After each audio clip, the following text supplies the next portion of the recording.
Pablo, ¿cómo está, doctora? Gracias por acompañarnos a través de Ecuador en directo y la Alianza Informativa Digital. Bienvenida.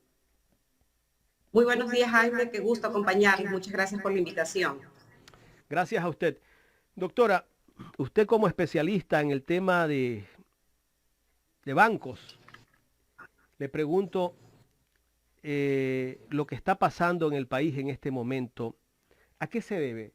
Tal vez la superintendencia de bancos no está cumpliendo con su rol, con esto de las captaciones ilegales de dineros. Vemos que está involucrada aquí la Policía Nacional, está involucrado gente que está vinculada a las Fuerzas Armadas. ¿A qué se debe todo esto? Sí, Jaime, es importante que la ciudadanía conozca que por mandato constitucional las actividades financieras son de orden público. ¿Qué significa esto? Y es que el Estado autoriza, controla y garantiza que los depósitos que tengamos en bancos y cooperativas tienen un seguro de depósitos que nos resguardan aquellas inversiones que podamos tener. Eso por un lado en la parte formal. Esta otra parte paralela que viene ocurriendo, ¿sí? Que no es nuevo. Muchos años atrás también ha ocurrido, digamos, en un menor contexto, en una menor gravedad. Recordemos que cuando tuvimos la crisis financiera, el feriado bancario, y años más tarde, años posteriores, en el 2005, cuando explotó lo del notario Cabrera, quedó en evidencia que Ecuador efectivamente no tenía una lucha drástica, una lucha transparente con el lavado de activos. Y es por eso que se empezó con el diseño de una nueva arquitectura financiera en la parte técnica y formal para el país. También debemos recordar que Ecuador pasó por muchos años en la lista negra del Gafi y es por eso que desde el 2008, 2009 hasta hasta el año 2014, se dieron varios pasos en el país para tener esta arquitectura financiera que yo mencionaba. Uno de los pilares fundamentales, como lo señalé hace unos minutos, era el seguro de depósitos. Otro de los factores importantes que se dio es que en el COIP se introduzcan ciertos tipos penales para combatir el lavado de activos y la lucha contra el terrorismo. Luego de aquello, finalmente todo desembocó en que tuviésemos el Código Orgánico Monetario Financiero. Hay un rol muy importante que no lo estamos viendo, estimado Jaime, que juegan todas las instituciones que se involucran en la intermediación financiera como organismos de control. Las tres superintendencias, el Banco Central, la UAFE, que tiene un rol fundamental, las dos juntas, el SRI y también la inteligencia, que es la que da la voz de alerta al interior y que anuncia qué tipo de delitos están calentando el mapa en el país. Eso le permite a las autoridades cruzar información, intercambiar información para así poder prevenir futuros delitos como los que, o presuntos delitos que hoy tenemos, digamos, a la orden del día, y de esa manera prevenirlos. Está visto que no lo hemos podido prevenir, ¿sí? Y la actuación inmediata que debería de existir por parte de las autoridades en conjunto tampoco se está dando al nivel de rapidez que deberían de actuar. Señalo esto porque el diseño o los protocolos para poder actuar no se están activando, pese a que los tenemos diseñados por recomendaciones de los organismos internacionales y en un momento dado también estuvieron aquí también delegados de la Reserva Federal de Estados Unidos, en las cuales se trabajó en muchas tipologías que se pueden dar para el tema de lavado de activos. Ahora, es preocupante porque, en definitiva, las autoridades, las instituciones que tienen el control interno y externo del país están involucradas. En el tema Donasa, por ejemplo, creería yo que no vamos a tener información posterior de qué es lo que realmente en el fondo pasó, ¿sí? El señor, digamos, algunos dicen que fue silenciado, ya sabemos lo que ocurrió en mayor, no en detalle, digamos su muerte, ha sido enterrado, sepultado, y de ahí, como se extingue la acción penal, es decir, ya no tenemos cómo saber detalles de quiénes movían los hilos para este tipo de captaciones y qué tipo de actividades, que es lo más importante, se financiaban con estos recursos. Adicionalmente, si estos recursos estaban siendo bancarizados a través de una modalidad que se denomina el pitufeo. Eso es que yo bancarizo pequeñas porciones de dinero, ¿sí?, en las entidades autorizadas que no superen el umbral de los $5,000, que es cuando usted ya tiene que llenar el formulario en las instituciones bancarias. Entonces, hoy tenemos a don Dieguito, a don Marquito, mañana tendremos a doña Rosita, pasado tendremos al perrito, al gatito, etcétera, etcétera. Si es que no existe una actuación de manera conjunta de las autoridades que yo mencioné anteriormente. Porque, Jaime y oyentes, en el país... Doctora, no perdón que la interrumpa. Sí. Cuando usted me habla que muchos de estos valores son bancarizados, ya valores de menos de $5,000 los pueden bancarizar, pero también para bancarizar y para ver tal vez en una investigación de pronto que esos recursos son lícitos o ilícitos, debe haber una facturación de esa empresa o de esa persona, de cómo llega a obtener depósitos así pequeños y que después terminan siendo montos grandes.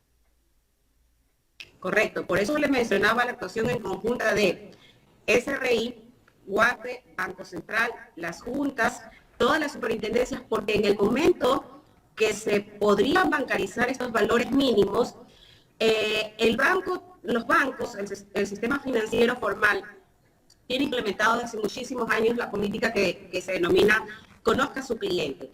Y esto es que van viendo cuáles son los movimientos mensuales o trimestrales de acuerdo al RUC que tiene como actividad, ¿sí? Y si no concuerda, efectivamente salten las alertas hacia la UAFE, a la Superintendencia de Bancos, y la UAFE cumple un rol fundamental para cruzar información con el SRI, ¿sí? Eso se demuestra que no está pasando o no nos han contado qué velo tiene esto para que no se haya podido detectar justamente estas captaciones ilegales, en las cuales los ciudadanos, Jaime, van a perder su dinero, porque no son, digamos, actividades que tienen una licencia por parte del Estado, que es la que otorga para que se puedan realizar operaciones lícitas en el país, y con el pago de un interés, de un rendimiento que está por fuera de cualquier parte del mundo, ¿sí?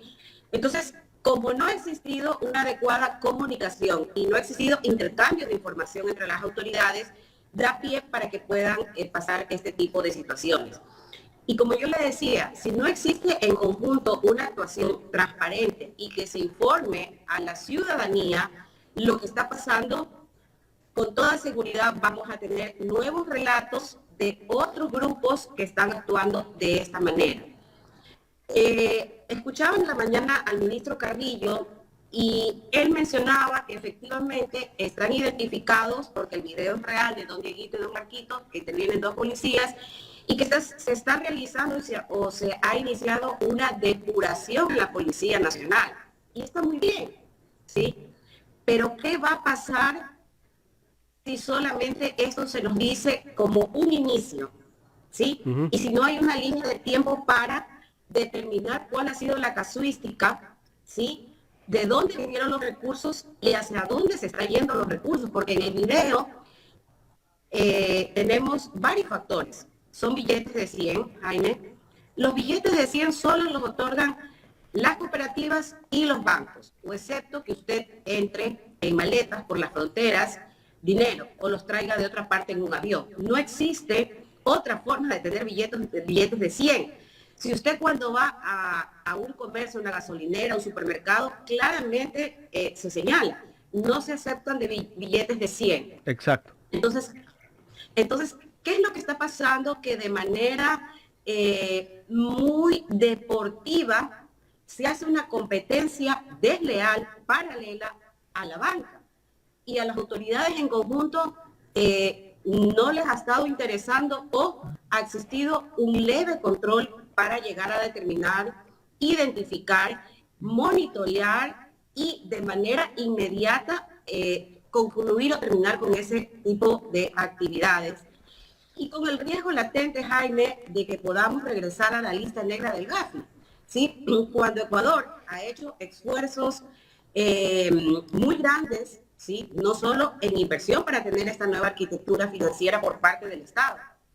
La banca formal también ha hecho inversiones muy grandes en los programas de educación, en los reportes que remite de manera diaria, semanal, trimestral, anual a los organismos de control, justamente para que se pueda analizar en conjunto y se puedan prevenir los riesgos que hoy nos están pasando factura.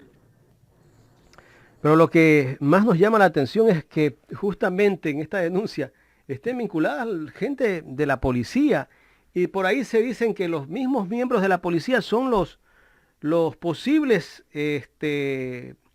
captadores de dinero o son socios de estos negocios de captar dinero de una manera piramidal. Y asimismo, gente vinculada a las Fuerzas Armadas. Ver cómo Don Nasa llegó al Ministerio de Defensa no solo una vez, sino 3 veces. ¿Quién lo protegía? Yo no creo que sea un miembro de tropa. Allí debe estar gente tal vez de la cúpula o oficiales de las Fuerzas Armadas. Jaime, justamente por eso yo le mencionaba que es tan importante conocer quién mueve los hilos, ¿sí? Porque claro, los ciudadanos de a pie, y como yo también he manifestado, los miembros de las Fuerzas Armadas y los miembros de la policía son personas que tienen instrucción. Es decir, ahí no comparto, por ejemplo, lo que hoy mencionaba el ministro Carrillo y decía, sí, pero no todos tienen educación financiera. No.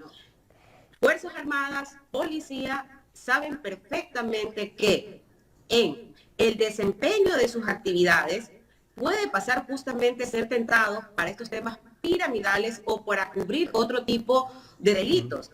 Esas son, digamos, las capacitaciones que ellos reciben para que no pase en el día a día de sus actividades. Entonces no podemos alegar que no conocían, que no sabían. Eso lo puede alegar el ciudadano de a pie, que día a día sale a buscar cómo llevar la papa para su casa, ¿sí? Cómo parar la olla. Pero en instituciones donde su personal está altamente calificado, donde como se mencionan, tienen pruebas en el polígrafo y una serie de actos adicionales, no es dable que pase eso, Jaime. Realmente es muy preocupante porque el resto de ciudadanos nos vemos con un ejemplo, con un mensaje que nos están dando que sí, no hay problema en el país. Háganse más actividades paralelas, que aquí no pasa nada, ¿sí? Porque quienes son los guardianes de la seguridad y quienes deben dar las alertas estarían involucrados en estos actos ilícitos. Doctora, ¿quién no está cumpliendo con su rol de control para que sigamos viendo todas estas cosas? Hay un rol, digamos, un incumplimiento compartido, Jaime. Como yo le mencionaba, desde el año 2008, 2009 hasta el 2014, el Estado ecuatoriano trabajó en dar pasos certeros, transparentes, para luchar y tener los protocolos adecuados para combatir el lavado de activos, ¿sí? Desde el gobierno de Lenín Moreno, en el cual se han ido descabezando las funciones de las juntas y se ha ido de a poco desmontando cierto tipo de controles que tienen que existir, ¿sí? Es donde se va cocinando, donde se va aumentando este tipo de situaciones. Y a eso, Jaime, algo que no lo digo yo, lo dicen los organismos internacionales, y es que a los ciudadanos en un estado, en una sociedad post pandemia, también es importante alivianar las cargas económicas, las cargas de deudas, ¿sí? Esto no quiere decir que se exonere de pagar, sino que exista un plazo mayor para que se puedan pagar las mismas, las cuotas, sea en la banca privada, en la banca pública, multas que puedan existir, por ejemplo, ANT, se pueden sumar gobiernos provinciales, gobiernos municipales, a través de un proyecto de ley de no más allá de 6 artículos que el Ejecutivo debería remitir a la Asamblea y en el cual se aliviana esta presión que tienen las familias ecuatorianas. ¿Para qué? Para que el otro porcentaje de la población ecuatoriana está siendo formal, está respetando que las actividades financieras de intermediación solo se deben hacer con las entidades autorizadas, no sean presa fácil de lo que está pasando hoy día. Correcto. Estamos dialogando con la doctora Ligia Cobo, ex intendenta de Bancos y Seguros. Doctora,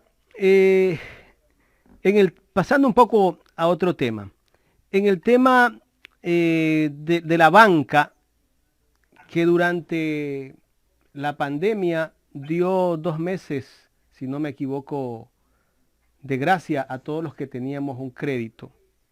¿Esto en realidad se cumplió? ¿Esos 2 meses de gracia fueron meses sin intereses? ¿O qué fue lo que nos dieron o nos vendieron? Porque el gobierno nunca hizo nada.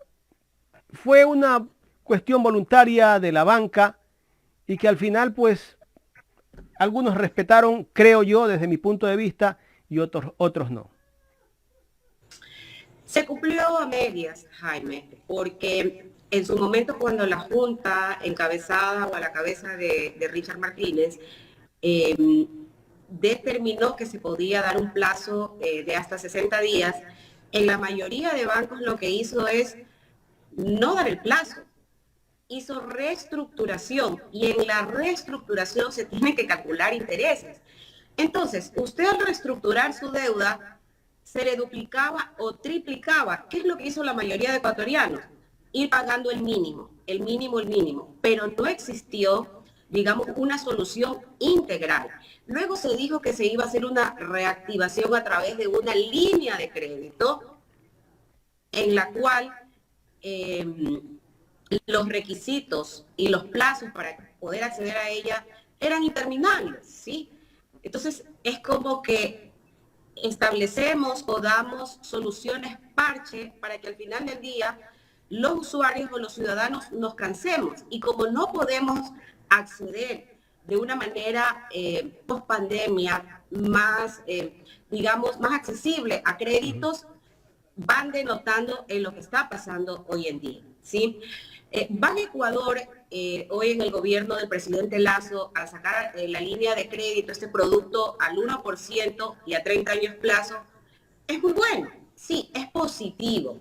Sin embargo, de lo que en enero de este año se activó para que usted pueda solicitarla, se ha quedado solamente en el sector agropecuario. No ha pasado a otros sectores, no ha pasado a otras líneas, porque las personas que en su momento solicitaron este crédito en enero, hoy siguen esperando porque no están dentro del sector agropecuario. Entonces, estas soluciones parches lo que hacen es ir calentando, recalentando el sistema en el país, en donde se sigue asfixiando las familias ecuatorianas por no tener soluciones a largo plazo. Nadie pide, como le decía, que se extingan obligaciones, que se exoneren. Simplemente que estemos con una política pública acorde a la realidad de lo que pasa en las familias ecuatorianas para no caer, como le mencionaba, en ser presa fácil a estos temas de las captaciones ilegales en las cuales van a perder su dinero. Eso no está garantizado porque actúan al margen de la ley, en competencia con la banca, ¿sí? Con los bancos, con las cooperativas, que son las que tienen licencia en el país para captar pagando un interés. Correcto. Estamos dialogando con la doctora Ligia Cobo, ex intendenta de Bancos y Seguros. En el tema de los créditos hipotecarios, mucha gente se quedó sin trabajo. Justamente hace un momento hacía un comentario yo. Hay gente que no es que no quiere pagar. Esa gente clama por un trabajo. Incluso sus hijos que estudiaban en colegios particulares, en este momento están en colegios fiscales porque no tienen ni siquiera para pagar el colegio. ¿Qué se podría plantear a través de la superintendencia de bancos o a través del gobierno? No sé si es del gobierno, para que les den una moratoria a todas estas personas que una vez que se reactiven, comiencen a pagar sus créditos? ¿O aquí no hay salvación?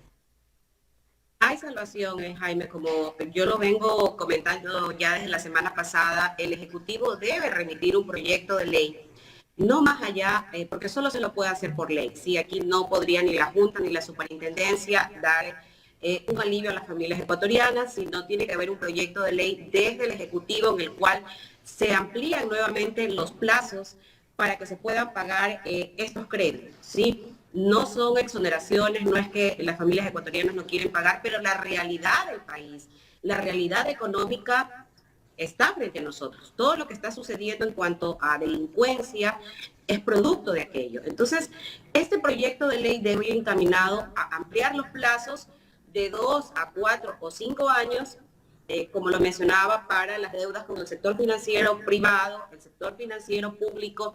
Deberían sumarse los GATS municipales, provinciales y todas aquellas otras obligaciones que puedan existir con entidades públicas, como por ejemplo la ANT o cualquier otro tipo de obligaciones.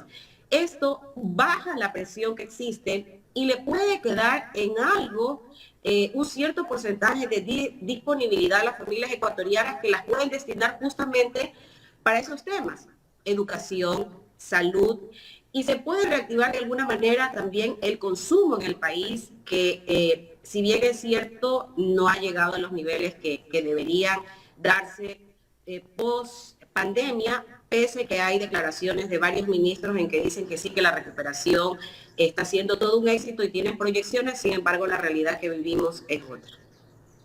Correcto. Le voy a hacer una consulta que justamente me ocurre a mí. Yo compré un vehículo hace 3 años a una financiera. Esa financiera vendió la cartera a otra financiera que yo descubrí que está vinculada a esa misma financiera.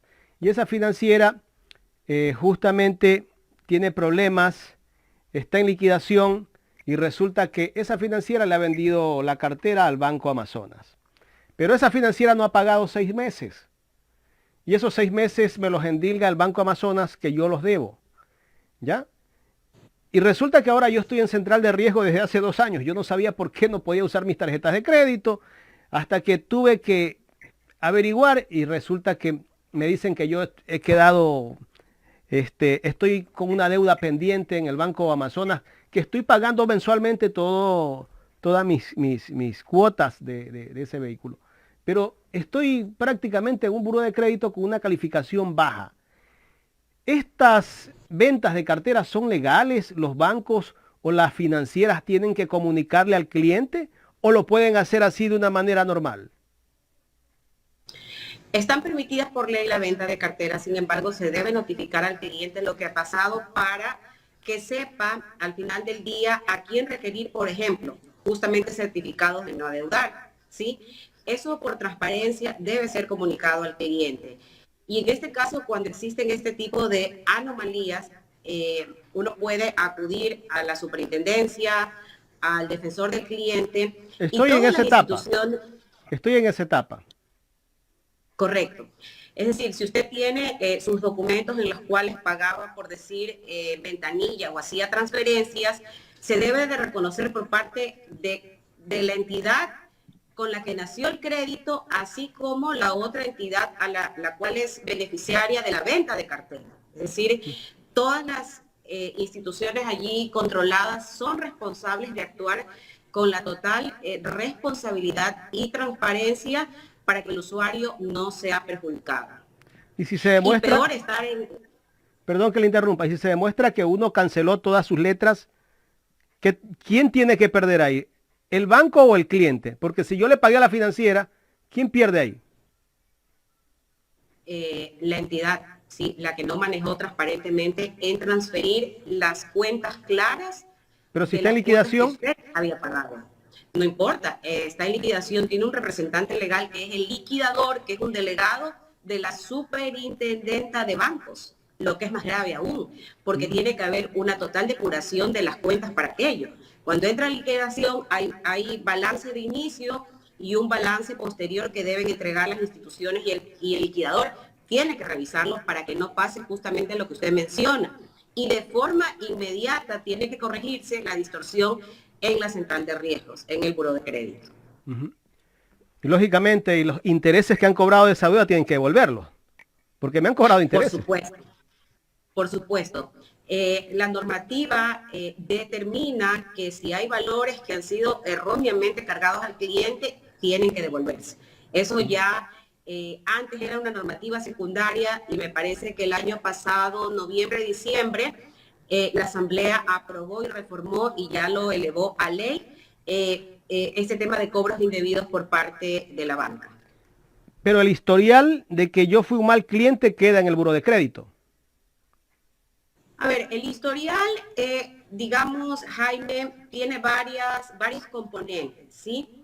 En el momento que quede identificado que no hubo mora, que se pagó puntualmente, de manera actual o con fecha actual, se tiene que corregir, ¿sí? Y en ese momento también tiene que corregirse tiempo atrás, porque no fue su responsabilidad, fue responsabilidad de una entidad particular que envió información distorsionada, ¿sí? Entonces ahí tiene que haber una corrección hacia atrás, porque esa es la compensación a la que tenemos derechos todos los usuarios financieros, ¿sí?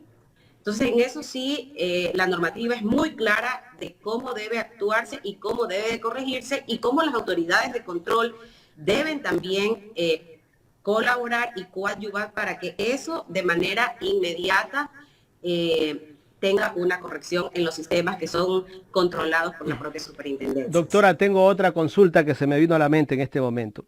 Yo tengo a una persona que la entrevisté hace algún tiempo en este espacio. Él es un empresario de Daule que tiene su cuenta en un banco.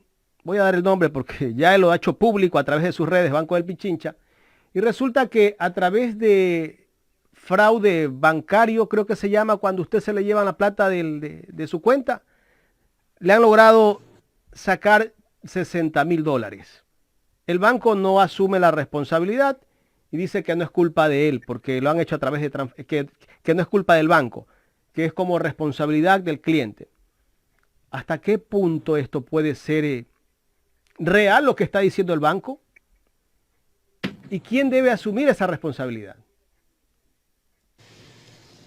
Jaime, cuando uno tiene una cuenta de ahorros o corriente, el banco tiene, digamos, hay obligaciones compartidas en responsabilidades. Por una parte, el cliente, su clave, no la puede entregar a terceras personas, ¿sí? Y los bancos tienen que tener activado a través de los correos electrónicos que uno, digamos, comparte como parte de le envían un código. Exactamente. Entonces, cuando usted hace una transferencia, automáticamente, con mensaje de texto o correo electrónico, le llega el anuncio del banco que ha hecho una transacción a X cuenta en tal banco.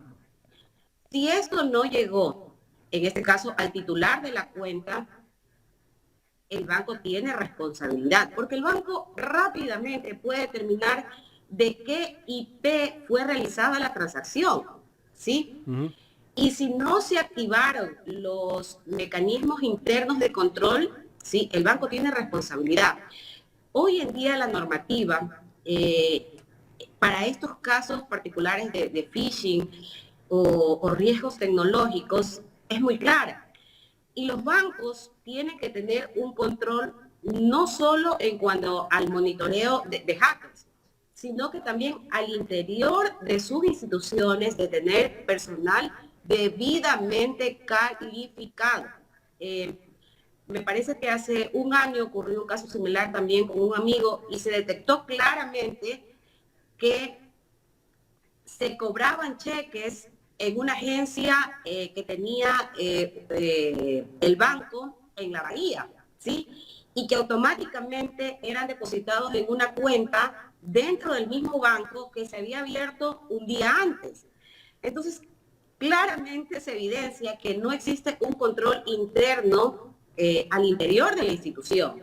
Y eso es rápidamente detectable y eso es rápidamente se puede corregir. Sin embargo, muchos usuarios quedamos en indefensión por no tener las medidas o el control adecuado o las medidas reparatorias para que aquello se dé.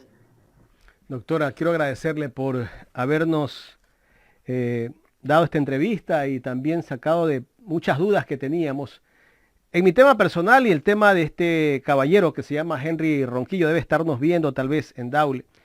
Son $60,000 que los ha perdido. Está en una lucha con el banco del Pichincha y está tratando de recuperar ese dinero porque casi se le han vaciado la cuenta de su empresa.